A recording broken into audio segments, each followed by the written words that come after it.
tengo esto y tengo que trabajar con ello. Y en ese momento agradeces lo que la enfermedad te ha dado para evolucionar como persona. O sea, he llegado a decir, pocas veces, pero he llegado a decir que la enfermedad es una bendición.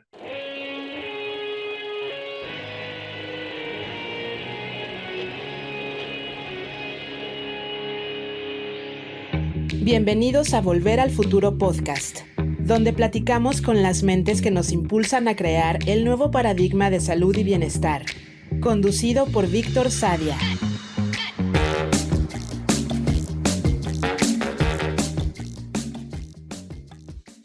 Rodrigo Miranda es abogado y tiene un MBA internacional por el Instituto de Empresa en Madrid.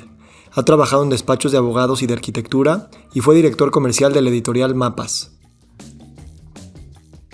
En este episodio, Rodrigo comparte su experiencia al ser diagnosticado con Parkinson. Nos platica por qué y cómo optó por un enfoque no alópata y cómo ha ido explorando la identidad, la autenticidad y la danza con el estigma social asociado con la enfermedad. Rodrigo también habla sobre su proceso de aceptación, su decisión de no depender exclusivamente de medicamentos y su experiencia con psicodélicos como herramienta de sanación. Exploramos el concepto de duelo, el arquetipo del aventurero y del guerrero, la evolución de la percepción de la realidad y lo que últimamente creemos que es posible o imposible en nuestras perspectivas de sanación individual, social y planetaria.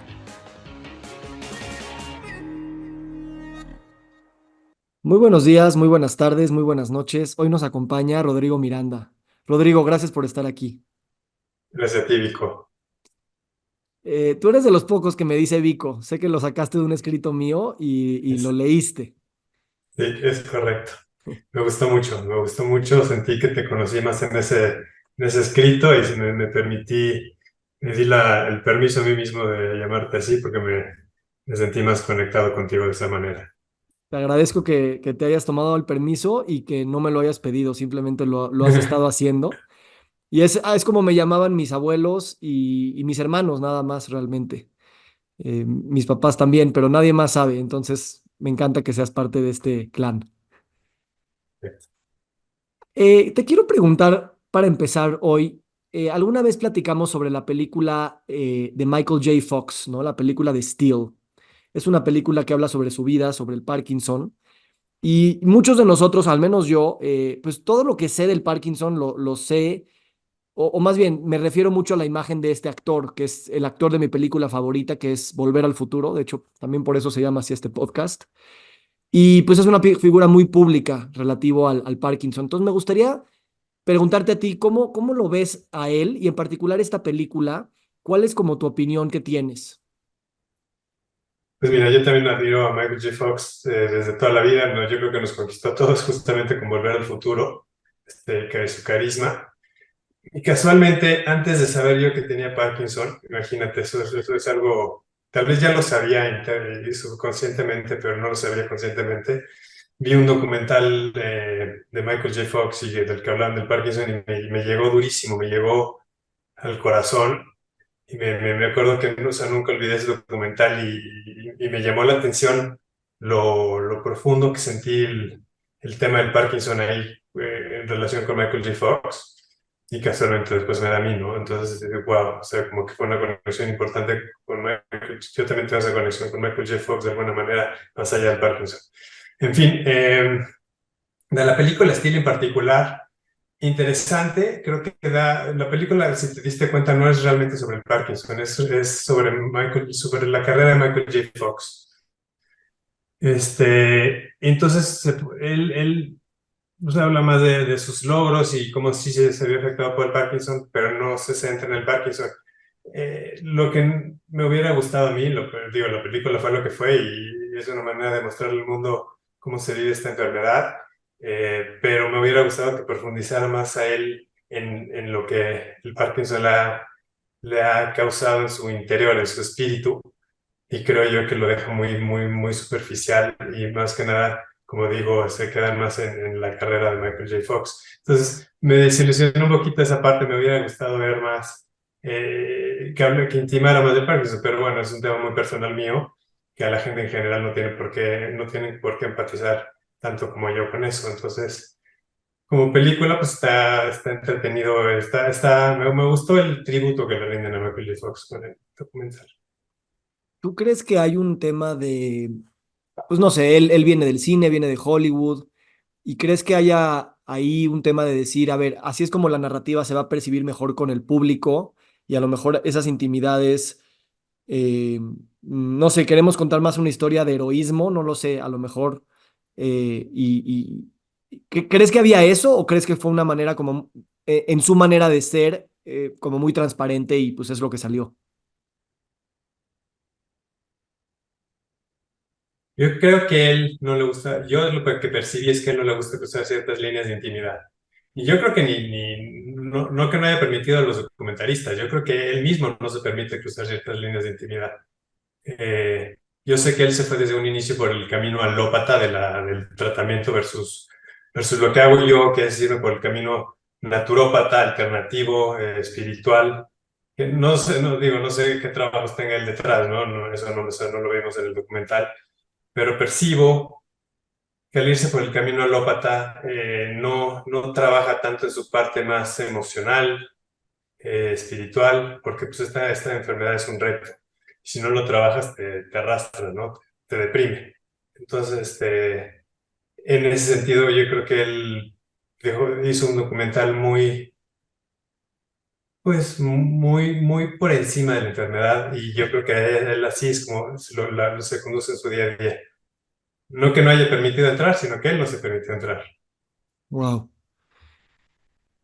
Esto a mí se me hace muy profundo en el sentido de que yo coincido contigo. En general, creo que mucho de las enfermedades crónicas tiene que ver con esta idea de no aceptarla, ¿no? No aceptar la enfermedad, de no querer entrar a la enfermedad, no querer nombrarse con esa enfermedad. Y, y yo percibo, ¿no? Que mucho como le quieras llamar, sanación, curación, tratamiento, una gran parte de eso es simplemente, bueno, no simplemente, pero directamente ir a lo que esa enfermedad está representando para ti y por qué te tocó a ti o por qué esta es una situación de esta naturaleza te tocó vivir, ¿no? Correcto. Lo que es abrumante, y voy ahorita a una pregunta, es que ya las estadísticas de las enfermedades crónicas son muy, muy, muy grandes, ¿no? Y hay de todo tipo, hay de todos niveles, pero también eso es lo que es un poquito paradójico, ¿no? Porque es casi como que en la mayoría de la población hay algún tipo de condición y sigue siendo todo un tema el poder aceptarlo, tanto a nivel colectivo que esto está sucediendo y más obviamente a nivel individual, como que parecería que pues hay mucha negociación para poder entrarle a eso. Entonces, yo la verdad no conozco mucho del Parkinson, también te conozco muy poco a ti y pues te quiero agradecer que hayas aceptado tener esta conversación conmigo y como lo dijimos al principio, es un objetivo simplemente de conectarnos tú y yo, ¿sabes? Entonces, me gustaría, si tú quieres, que me platicaras un poquito de cómo ha sido para ti esta negociación con un diagnóstico que nunca hubiera sido esperado y cómo, eh, bueno, sé que es una pregunta muy amplia, ¿no? Pero ¿cómo fue al principio el negociar con un diagnóstico de este tipo? Uy, no te la crees, no te la crees, o sea, no captas, deja tú que no te la creas, no logras abarcar lo que significa. Yo creo que por salud mental, no tu cuerpo, tú mismo sí que no te permite abarcarlo porque te volverías loco.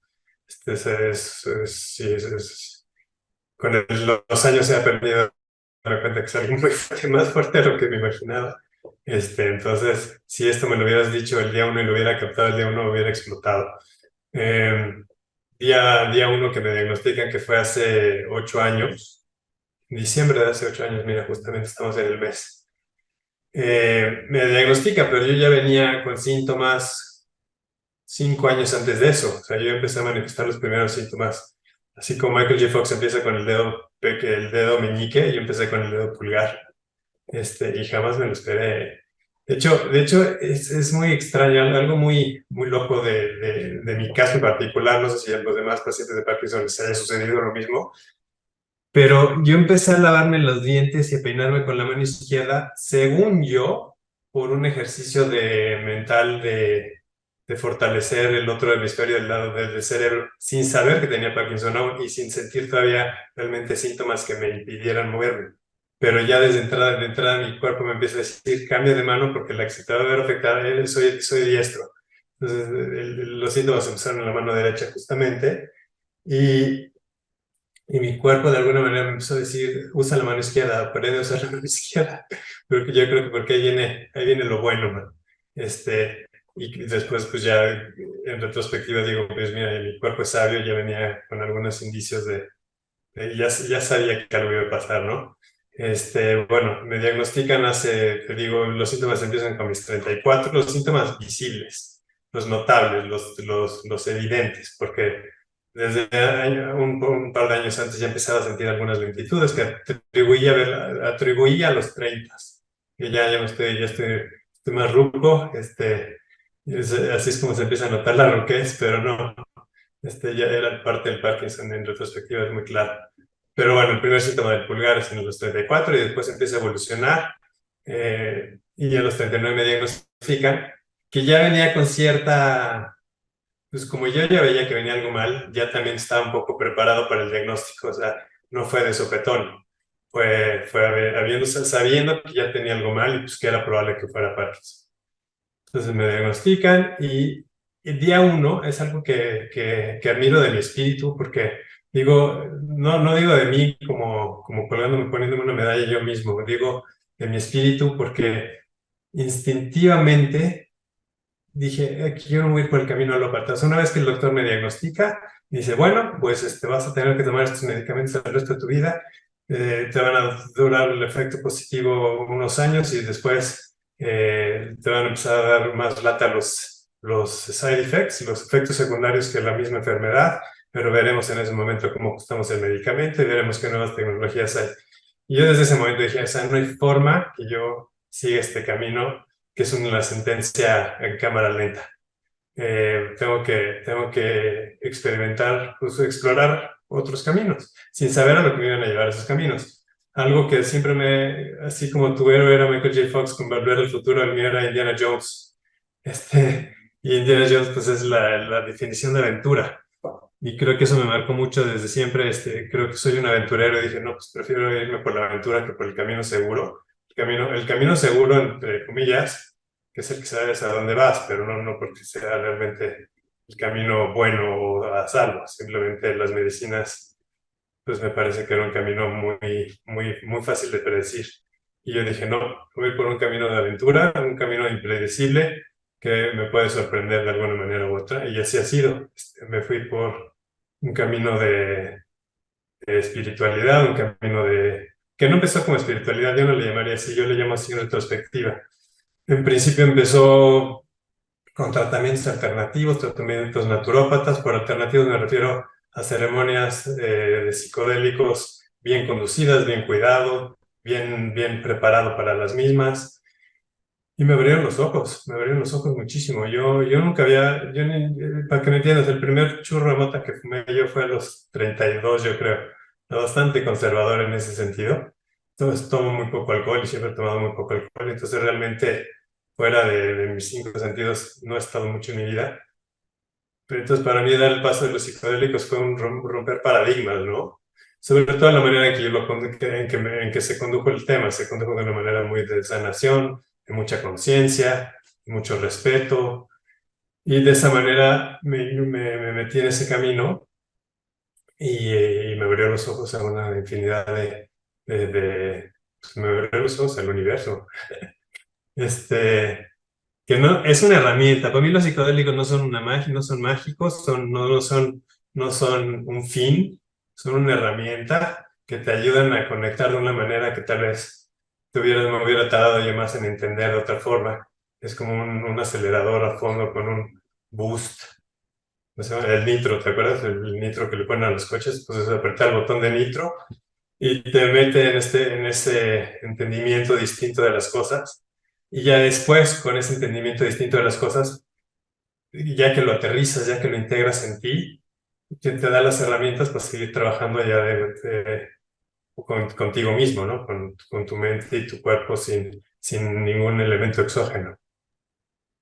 ¿Había algo en ti en ese momento que decidiste no irte por el camino alópata, en tu familia, en alguna experiencia cercana que te dijera que no era ese camino porque ya habías visto que no te gustaba o fue algo como muy, como dices, instintivo de tu espíritu?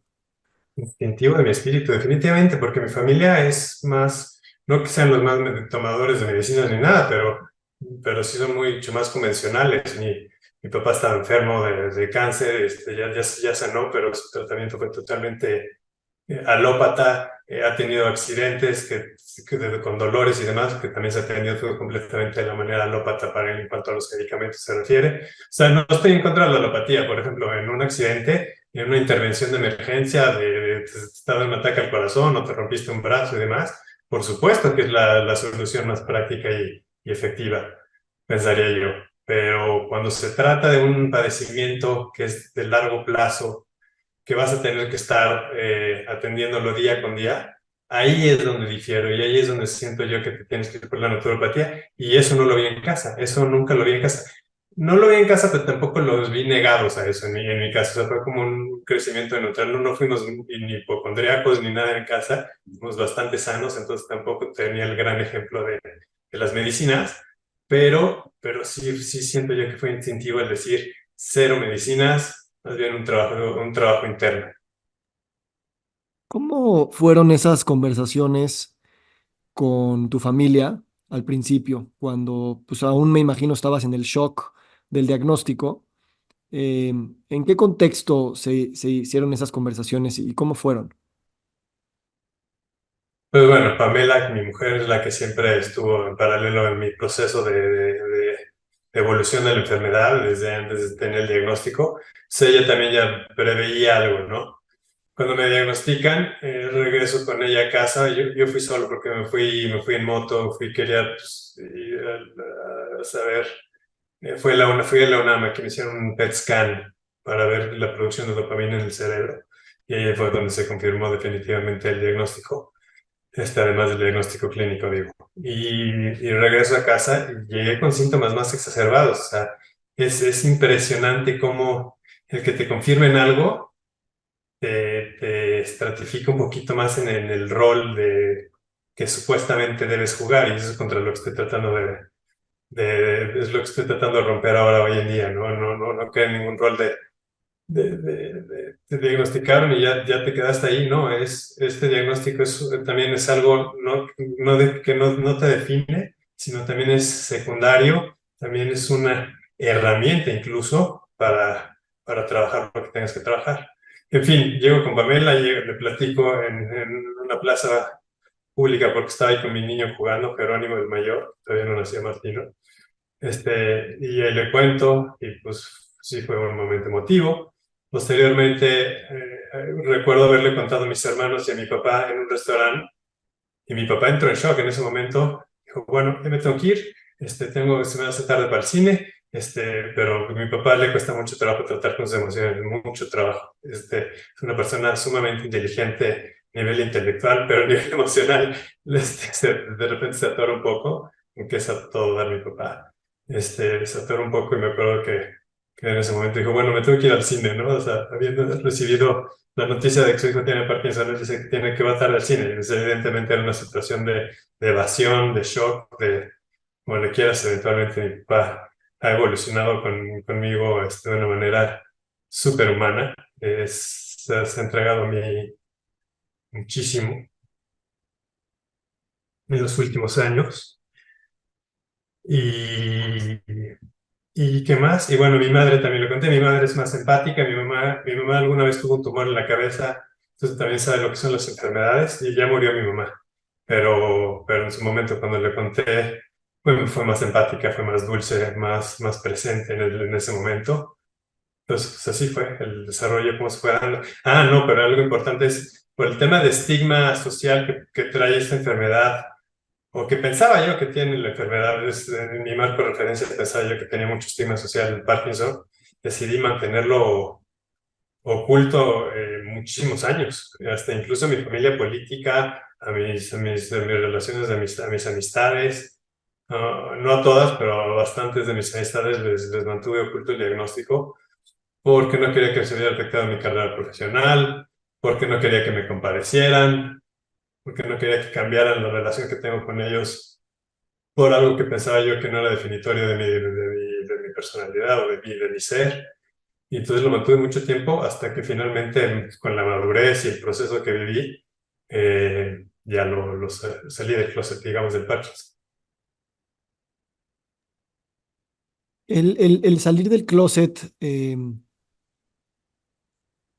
qué momento, o más bien, cómo se hizo esta negociación entre la identidad de lo que tú, el inconsciente colectivo, la cultura, los miedos, las películas, lo que te dicen de alguien que tiene Parkinson, te forma una idea de lo que es el Parkinson? ¿Cuánto de eso dices, órale, pues yo soy eso porque tengo eso? Y cuando dices yo voy a hacer mi propia definición de lo que para mí eso va a ser, ¿no? Que es como tal vez una manera también de salir del closet, de decir, pues soy el diagnóstico, tengo el diagnóstico, pero no soy el diagnóstico.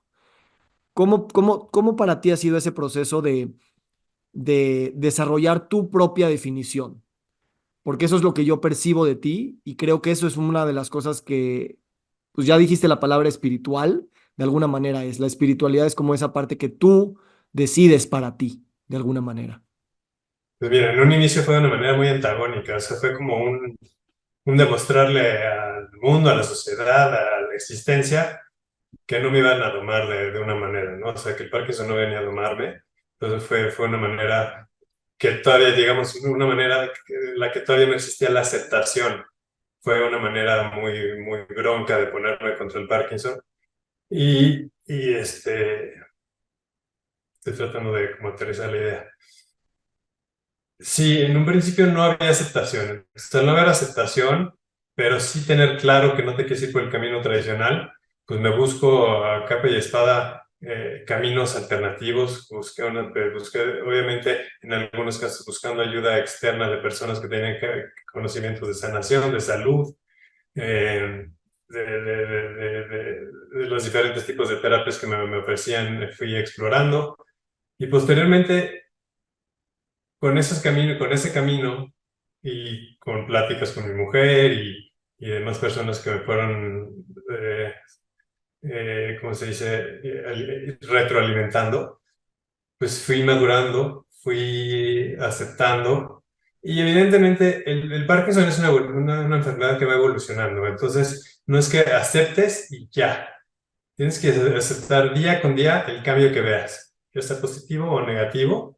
Este, tu aceptación tiene que evolucionar en paralelo a cómo evoluciona la enfermedad, porque pues cambia literalmente día con día.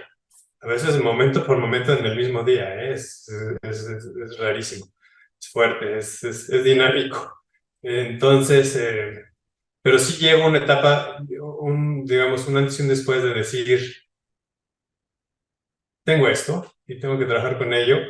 Y en ese momento agradeces lo que la enfermedad te ha dado para evolucionar como persona. O sea, he llegado a decir, pocas veces, pero he llegado a decir que la enfermedad es una bendición, em, puesto que gracias a ella me clavé en un camino de aprendizaje personal que me ha enriquecido muchísimo, ha dado mucho la relación con mi familia, ha dado mucho la relación con mi mujer, con mis hijos como individuos, como grupo familiar, con mis amigos, y eso es gracias a haber tenido este diagnóstico. Entonces, se vuelve un agridulce muy chistoso, ¿no? Porque estás viviendo en cierta manera digo, infierno, que esa es una palabra muy fuerte, sobre todo si estoy diciendo que es una bendición, pero digamos, quitando el lado positivo de las cosas y nada más enfocándonos en el lado negativo de la enfermedad, sí es vivir un infierno, sí es vivir un infierno. Pero por otro lado me dio estas cosas que no hubiera tenido nunca si no me hubiera dado, y sería, digo, siempre fui buena persona y siempre fui buena onda y todo, y con amigos y demás, pero creo que sería más banal, un poquito más mundano, quizás que lo que ahora me ha sometido a la enfermedad, a tratar de ser más empático con el mundo, a tratar de entenderme mejor, a tratar de evolucionar como persona, como padre y como esposo y como amigo. Y eso todo gracias a la enfermedad. Entonces se vuelve este agridulce muy, muy locochón. Gracias por compartir, hermano. Y sin afán de, de ser amarillismo ni macabro ni nada, pero ¿qué es ese, o sea, qué es ese infierno para ti? O sea, ¿qué es ese infierno? Cómo lo describirías? Pues mira, ahorita se me ocurre decirte que es un luto constante porque día con día vas perdiendo algo y a veces te sorprende, a veces no es algo que esperas y de repente te das cuenta que ya no puedes nadar de un día para otro. Eso me pasó en unas vacaciones en Ixtapa. Me metí a nadar un día y muy bien en las olas. Yo siempre nadé en las olas, surfeaba, era una persona de deportes extremos y uno de los deportes que más me gustaban era, más que el surf, era nadar sin tabla en las olas grandes, de Puerto Escondido, de donde fuera. Y la última, bueno, un viaje a Ixtapa que fui, el primer día nadé en las olas, sí me di cuenta que mi movimiento y mi flotabilidad era distinta a como normalmente la tenía, pero bueno, dije, bueno, pero puedo. Al tercer día ya me di cuenta que no podía nadar, no podía. Y así es este tema.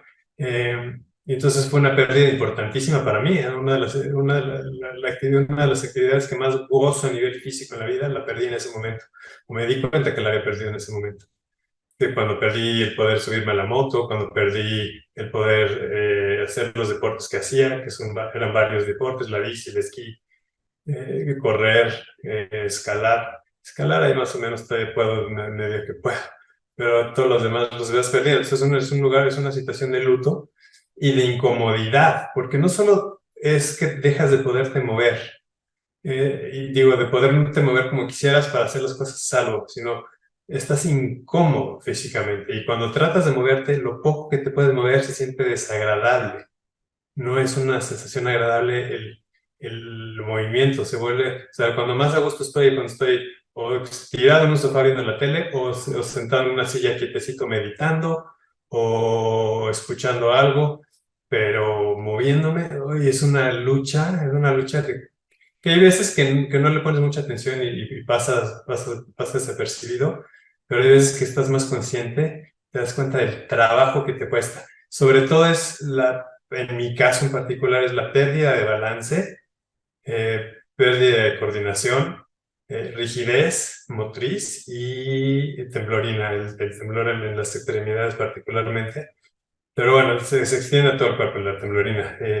Eso es el nivel físico. Y a nivel mental, la falta de elocuencia que me ha provocado esta enfermedad, de aterrizar las ideas, de poderlas armar en la cabeza fluidamente, me cuesta mucho trabajo. La memoria a corto plazo te la afecta. Entonces, todo eso son pérdidas y todo eso es una situación de incomodidad en la que de repente te sientes que estás ahogando, te estás ahogando, te sientes asfixiado, como si tuvieras claustrofobia.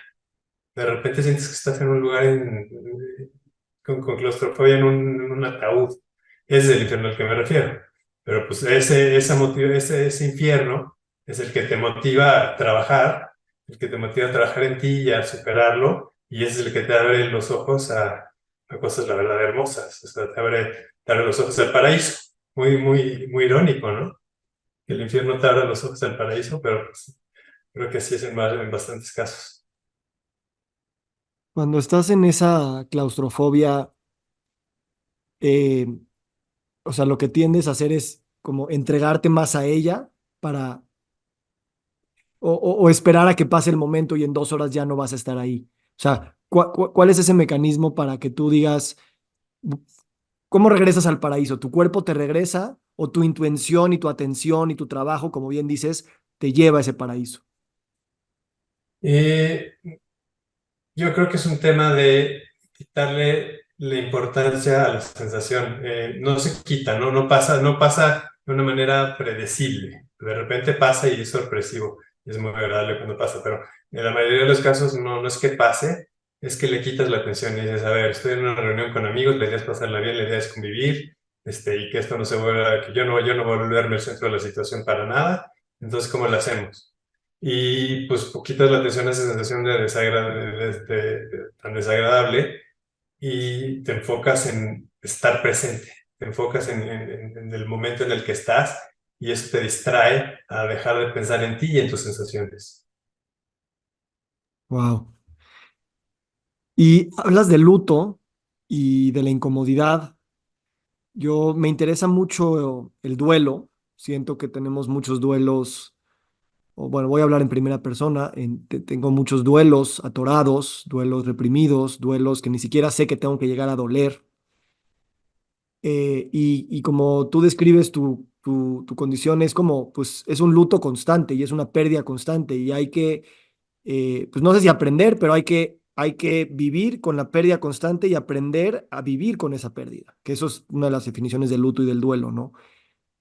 Em, y lo curioso aquí es que no es un duelo de una sola vez, o sea, el duelo no es algo que es una experiencia que pues la tienes una vez, se resuelve y sigues adelante, ¿no? Es como, pues es una manera de vivir de alguna manera. Y como yo te empiezo a escuchar, veo que eres una persona que sabe decirle adiós a las cosas, pero justo porque sabes decirle adiós, es que le puedes decir hola con todo tu cuerpo y toda tu presencia y todo tu espíritu.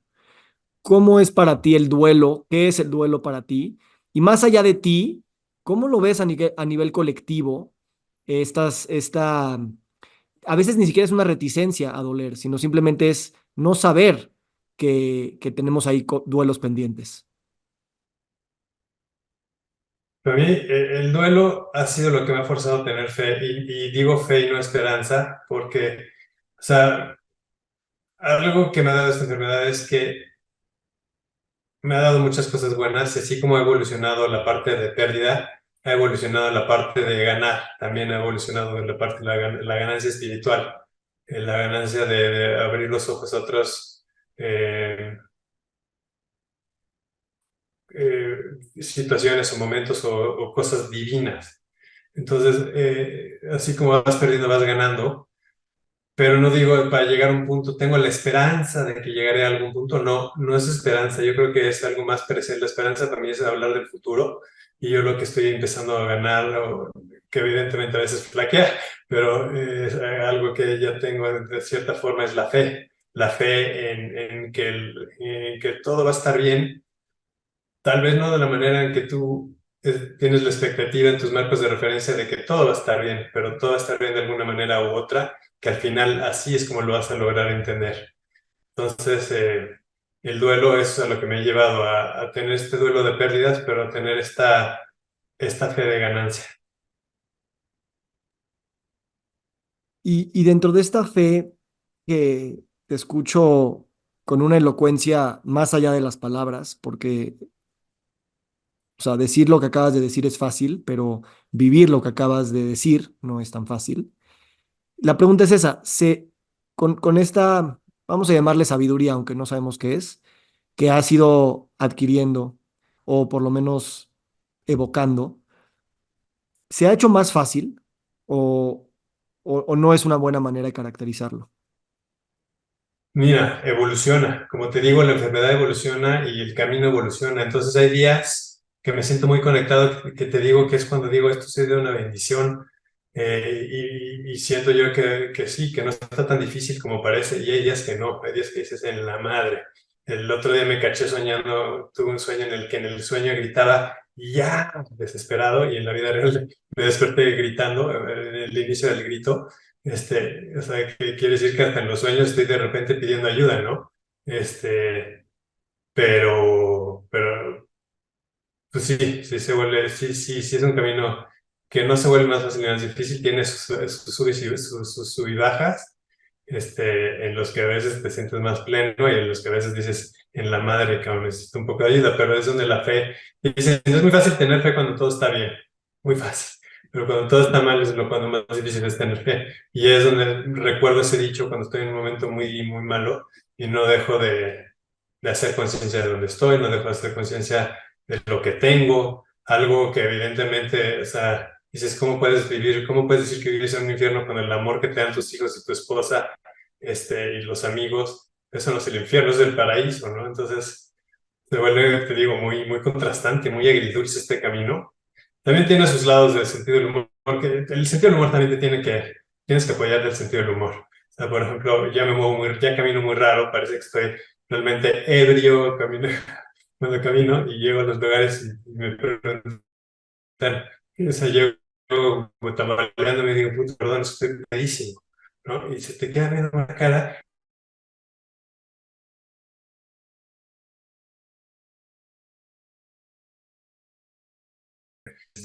También de sus bromas demuestran amor y cariño y apoyo, y te das cuenta que algo muy positivo también están sacando ellos de todo esto. Y eso pues te da alivio, es un bálsamo. Eh, ¿Tú percibes este efecto que tienes en las personas? O sea, al ser tu enfermedad una cosa tan visible en términos de síntomas y signos visibles socialmente, obviamente hay todos esos estigmas y la mayoría de las veces son espejos, ¿no? Espejo de miedo a no saber cómo reaccionar, no saber qué decir, no saber cómo estar. Obviamente tú los percibes. ¿Y cómo invitas a que la persona se sienta a gusto en tu presencia? Uno. Y dos, ¿sientes ese regalo que le das tú a la gente? ¿Lo sabes y lo percibes en el momento? La primera pregunta, para que la gente se sienta cómoda, simplemente soy auténtico.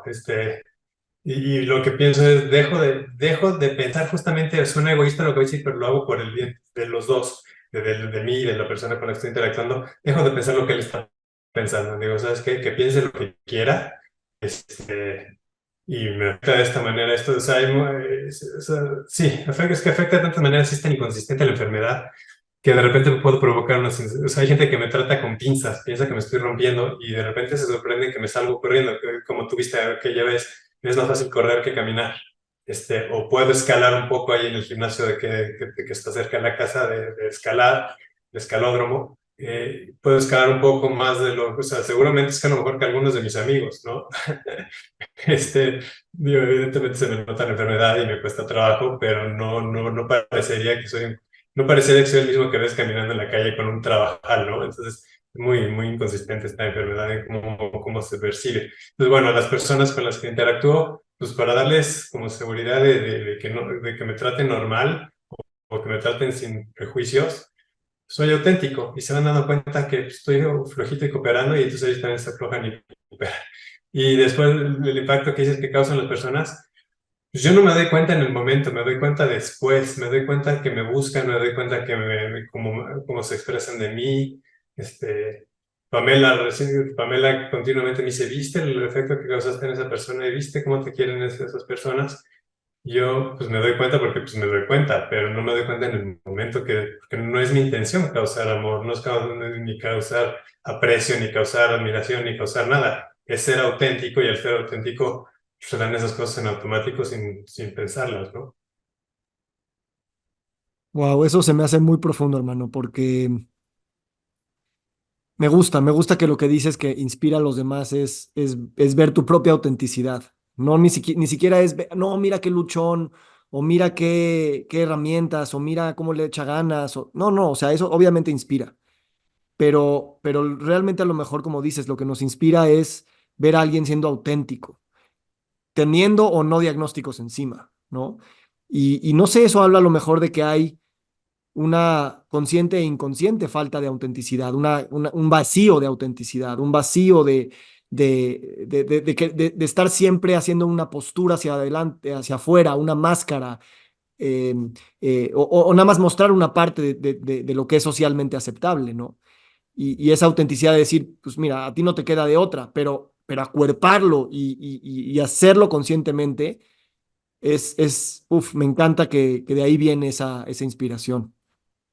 Eso es parte de lo que la aceptación te da, porque antes de aceptar esto y que lo ocultaba, que te comentaba por el estigma, en cierta forma me gustaba que lo podía ocultar y que las personas me trataban normal, pues, sin saber que tenía este padecimiento.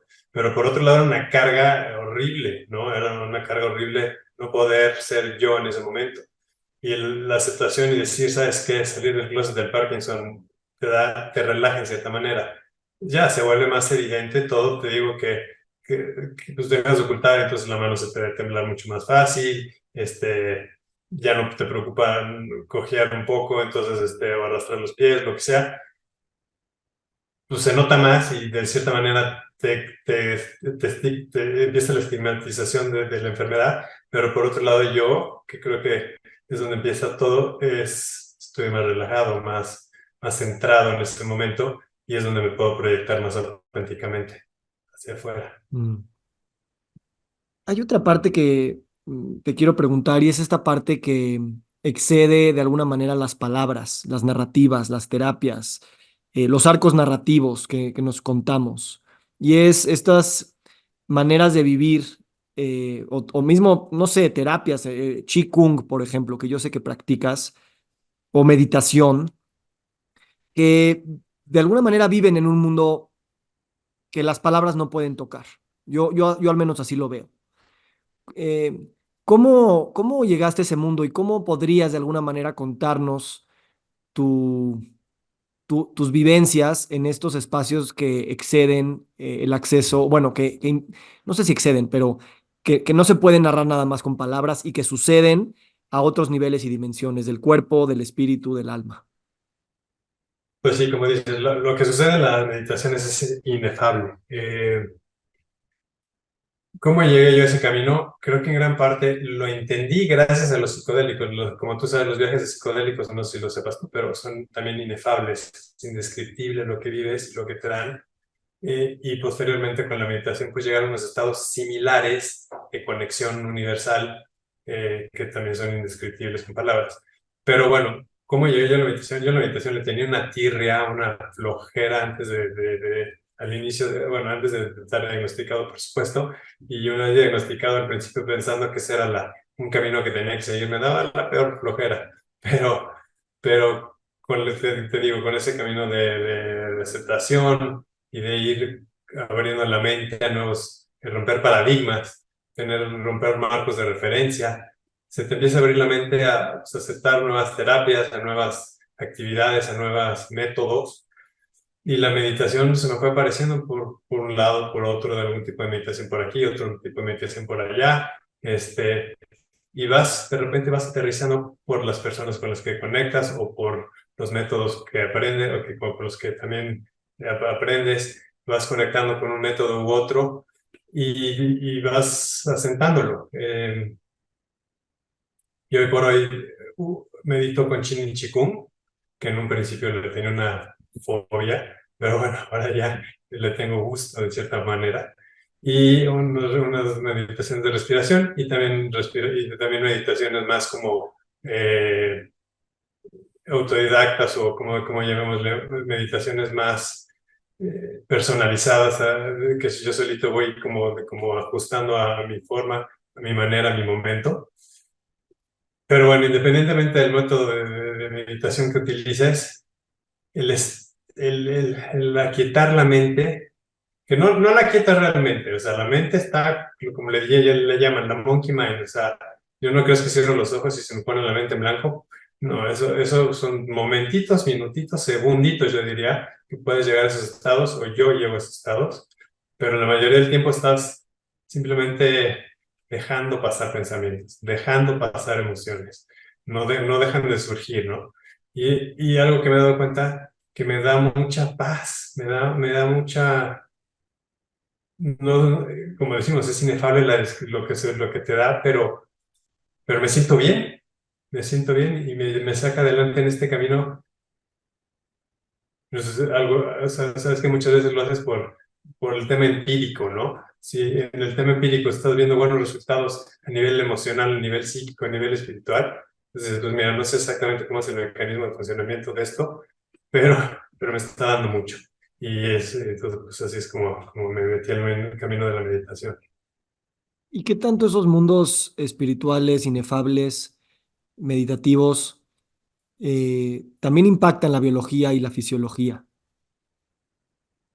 Pues mira, todo lo que he estudiado yo me he enfocado física cuántica, para nada a nivel profundo, no me da el intelecto para entender todas las discusiones de física cuántica ni de lejos, pero no sé, autores como Joe Dispenza, autores como Bruce Lipton, que son precursores de estos temas a nivel occidental, te platican de estos mecanismos, justamente, cómo el pensamiento, que es parte de lo de la meditación, afectan a la biología humana, cómo hay muchos más factores epigenéticos que influyen en el cuerpo humano mucho más de lo que se creía en un pasado e incluso en muchas ocasiones más, más contundentes que los temas genéticos. O sea, como un tema epigenético puede afectar a tu organismo más allá de lo que supuestamente estaba escrito que tu cuerpo iba a hacer.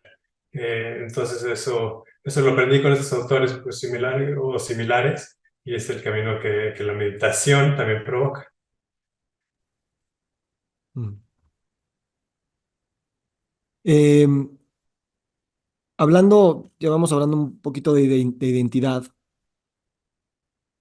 ¿Cómo, cómo tú te defines? ¿Sabes? Porque, o sea, y mira, te lo confieso, o sea, te lo abro, ¿no? O sea, yo tenía mucho miedo de invitarte aquí y, o sea, como que habláramos de Rodrigo como si Rodrigo fuera el Parkinson y hacer la historia del Parkinson como, o sea, no es lo que no es lo que quería y creo que no es lo que pasó, pero, em, y en vez de preguntarte o sea, quién eres además del Parkinson, ¿no? Es cómo construyes tu identidad integrando este componente también de la misma, ¿no? Em, cómo te defines hoy? Cómo te estás definiendo hacia el futuro? Em, eh, si puedes darnos unas palabras de eso.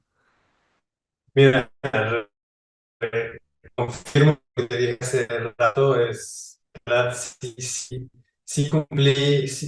me cumplí mi palabra a mí mismo de ser un aventurero.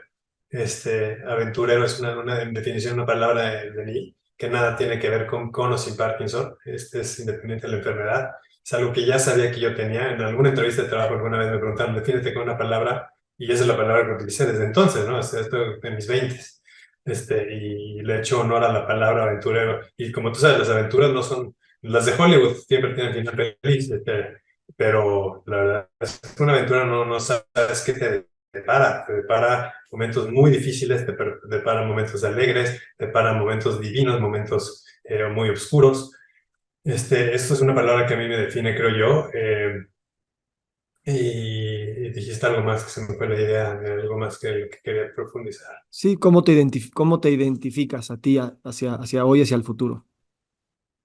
Mira, en el presente siento que algo que he visto me gustaría en algún momento poderlo escribir o expresar, plasmar en texto. No sé si lo voy a hacer, no es una prioridad, pero me gustaría como un capricho, como un hobby, es lograr hacer una analogía, una metáfora del Parkinson con un guerrero, un caballero más bien, un caballero errante, un caballero de aventuras que pasa por un mundo fantástico en el que tiene que luchar contra seres oscuros, contra el que tiene que luchar contra temas de inclemencias,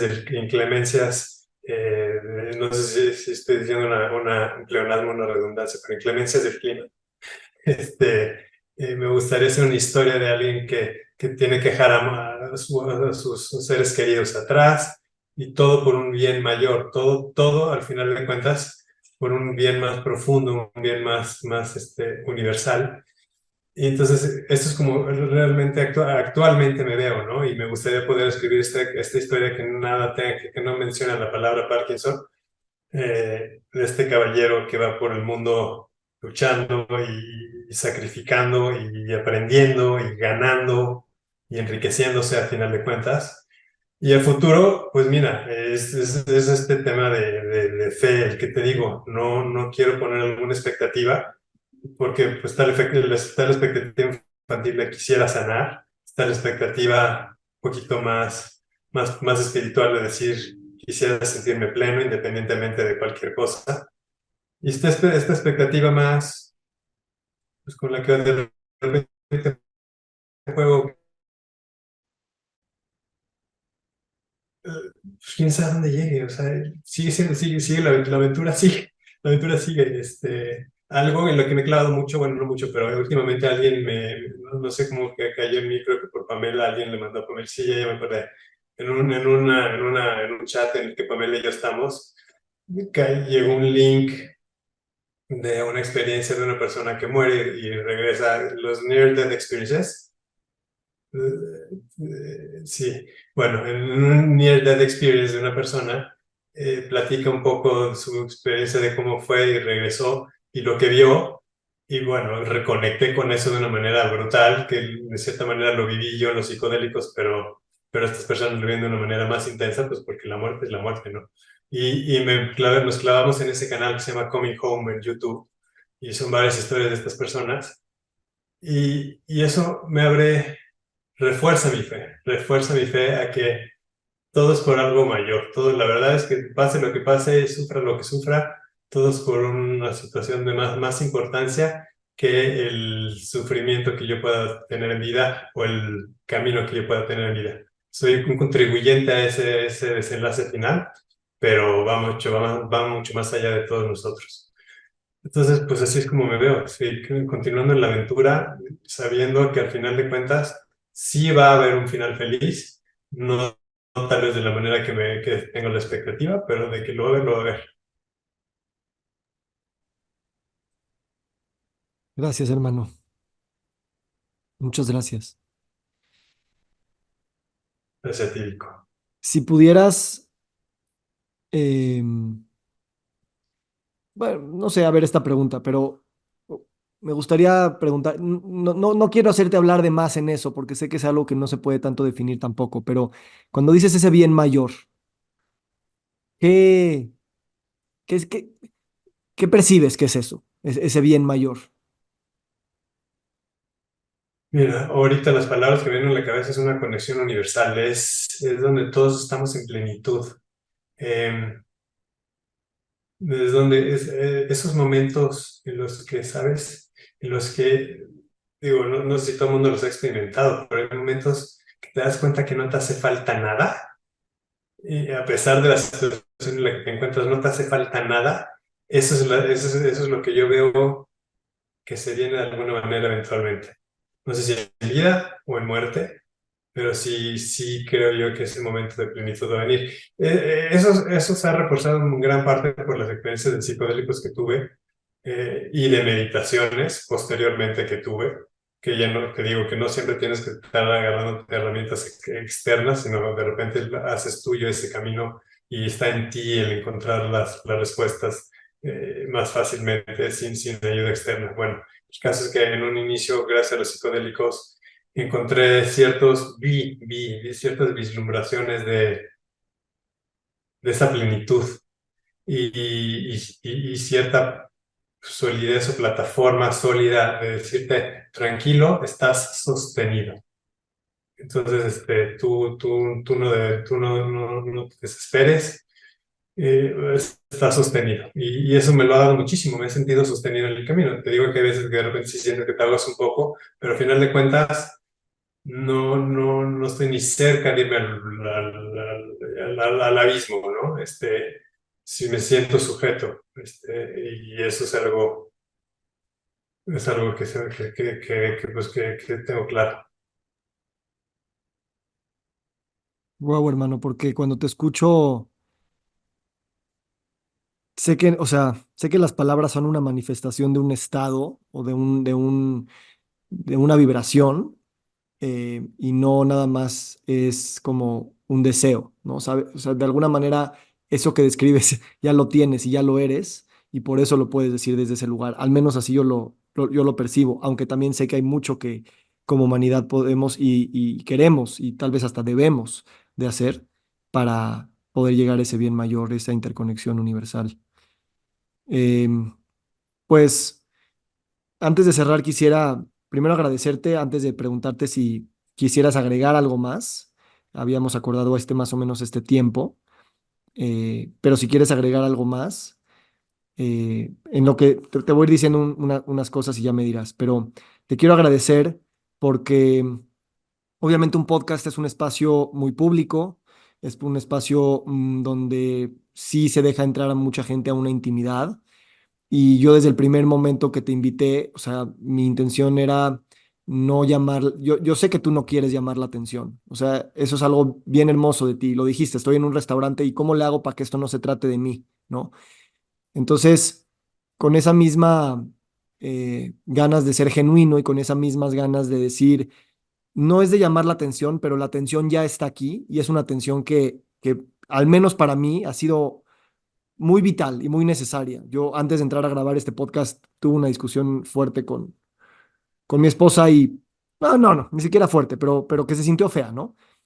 Y, y el acercarme contigo eh, siempre ha sido desde ese lugar donde puedo yo llegar con todo lo que soy y tú me vas a sostener y tú me vas a abrazar y tú me vas a reír y tú me vas a jugar un rato y luego nos volvemos a ver la próxima semana y nos escribimos por WhatsApp. O sea, lo que quiero decir es, sí siento esa autenticidad de la cual hablabas, que, que gracias a que la veo en ti, yo la siento en mí y por eso quería tener este espacio que también es muy auténtico de mi vida. Sí, sí jala atención y sí jala followers, pero es una atención inesperadamente muy bonita que tengo en mi vida y que hoy asumo que me gusta tenerla. Y agradezco enormemente que hayas compartido este espacio íntimo conmigo, que es mi espacio, pero también que gracias a tu espacio íntimo que compartiste, pues se unen estas vibraciones y seguimos con esta interconexión universal. Y te lo quiero agradecer porque, porque se siente de este planeta, pero también de otro lugar. Muchas gracias. Gracias a ti, Vico. Mira, no, pues realmente si te pones a pensar y desmembráramos cada cosa que dijimos, nos podremos extender horas y años y irnos por muchas vertientes de la conversación, conversaciones más con más humor, conversaciones más oscuras. Y algo que me gustaría que tus oyentes sepan de esto es que no se queden nada más con lo que se dijo, sino lo que hay entre líneas, ¿no? Entre líneas hay muchas cosas y mucho por descubrir. Y yo creo que lo importante es tratar de ser auténtico todo el mundo. Si todo el mundo fuera auténtico, yo creo que todos podremos llegar a este camino que a mí el Parkinson me ha forzado a querer tomar. Yo creo que todo el mundo estaríamos más cerca de ese camino con la autenticidad simplemente. Que hay algo que ya no mencioné, no me vino a la cabeza en ese momento, pero es algo que sí traigo muy presente en mi día a día. Y por un lado, no lo hubiera mencionado, aunque lo hubiera tenido consciente, yo creo es, cuando me dijiste que ves a futuro, yo sí hay un lado idílico mío en el que, por el camino de sanación que estoy buscando, justamente de cómo influye la meditación en el cuerpo, la epigenética en el cuerpo, sí creo, o sea, esto sí es algo que fielmente creo. No sé si en mi caso vaya a suceder, pero sí creo que es posible la sanación de cualquier padecimiento.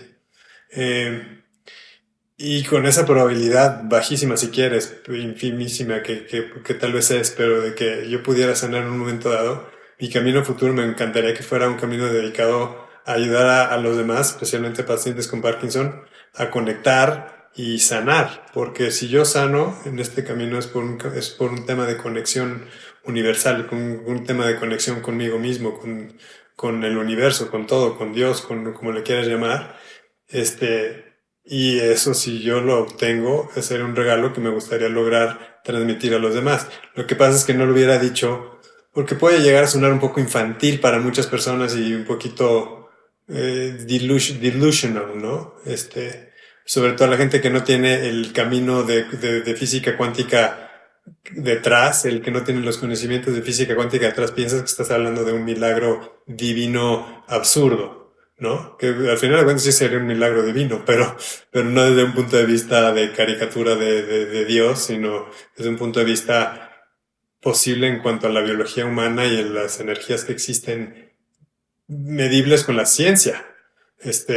Sí creo que puede venir una sanación. Entonces, eso es algo que pues, a ti te comparto. A mí me encantaría dedicarme un camino de ayudar a la gente a tener conexión consigo misma, una conexión espiritual, como una herramienta de posibilidad de sanación, ¿no?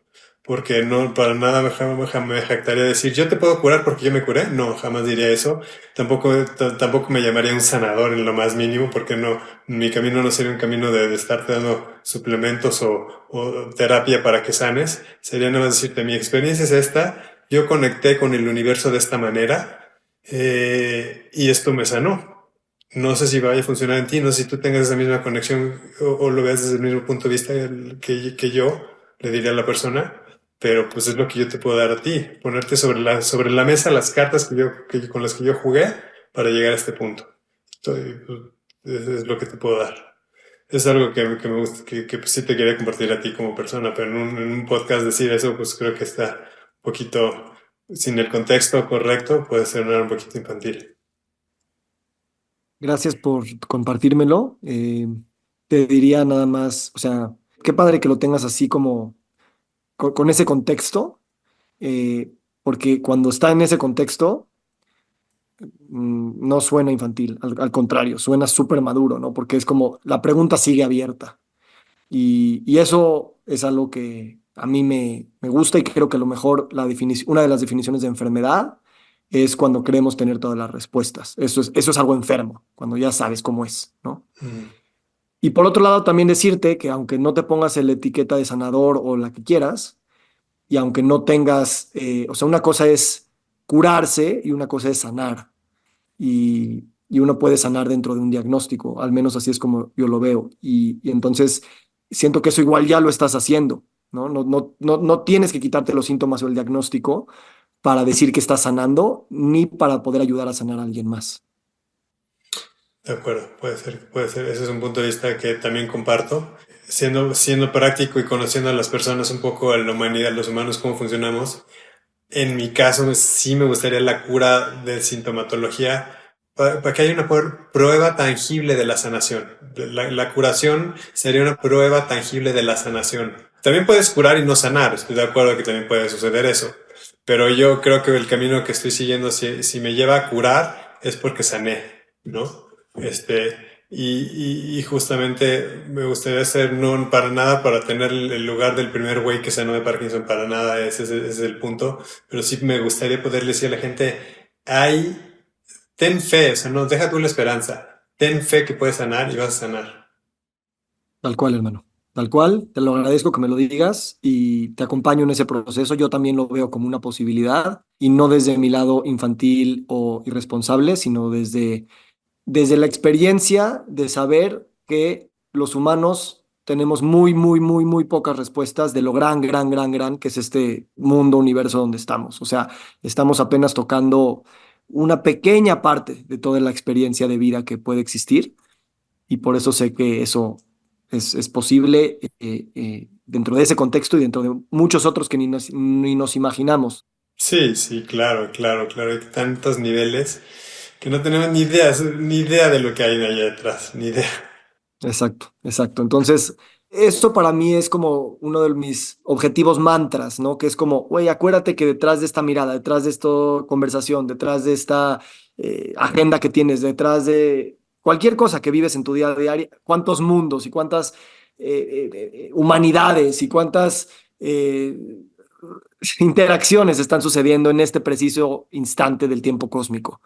Y tratar de que no se me olvide tan seguido. Correcto. Pues te grabé todo esto, me estoy dando cuenta en este momento. Si lo quieres usar, adelante, ¿eh? Lo que quieras usar de todo esto, lo puedes grabar. Órale, órale. Gracias, hermano. Te agradezco, te mando un fuerte abrazo, te honro y te quiero mucho. Gracias, Vico. Te mando un abrazo fuerte. Nos encantaría recibir tu retroalimentación de estos podcasts para continuar generando contenidos que te sean útiles e interesantes. Si puedes, déjanos un comentario en la página web victorsaadia.com.